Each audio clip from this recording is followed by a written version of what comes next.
These Rohingya men, women and children are just some of the new arrivals. They fled Myanmar into Bangladesh in recent days and are now being provided shelter in a refugee camp close to the border. TAHIRA BEGUM says she paid a boatman around $70 to ferry her family across the river into Bangladesh. But she and her 3 sons then got separated from her husband's 16-year-old daughter and the boy's grandmother. She doesn't know where they are. The Myanmar soldiers were demanding girls. They said, "Give us girls and save yourselves."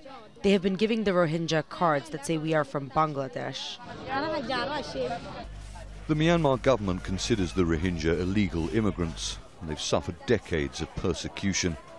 The latest crackdown began after a Rohingya rebel group attacked police posts, killing a number of security forces in August last year. Hundreds of thousands of Rohingya fled the violence.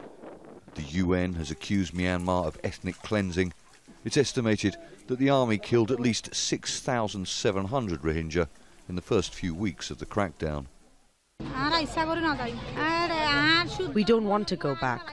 My brother-in-law and my nephew were slaughtered. As my children are still so young, they are safer, but the adults are killed. Carrying what few belongings they have, TAHIRA and her sons are taken to collect their shelter kits. The distribution centre is a 20-minute walk through the camp where more than 650,000 Rohingya refugees live now. The families are handed bags containing basic household goods and healthcare items. Now, although the number of Rohingya crossing from Myanmar into Bangladesh in recent weeks has dropped considerably, according to the International Organization for Migration, around 2,400 people crossed in December alone. Now, the plan put forward by the Myanmar and the Bangladesh governments to start repatriating Rohingya that wants to go back to Myanmar is due to start in a couple of days. But it's new arrivals like these that highlight just how vulnerable and afraid the Rohingya in Myanmar remain.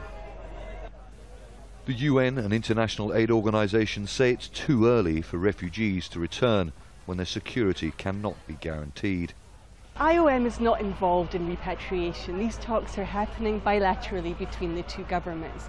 But as you can see today, we are still having people arriving on a regular basis in desperate need of humanitarian support.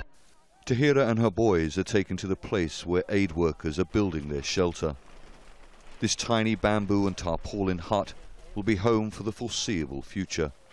I hope my husband, daughter and grandmother can find us here, she says. Stratford, Al Jazeera, Balukhali refugee camp, Bangladesh.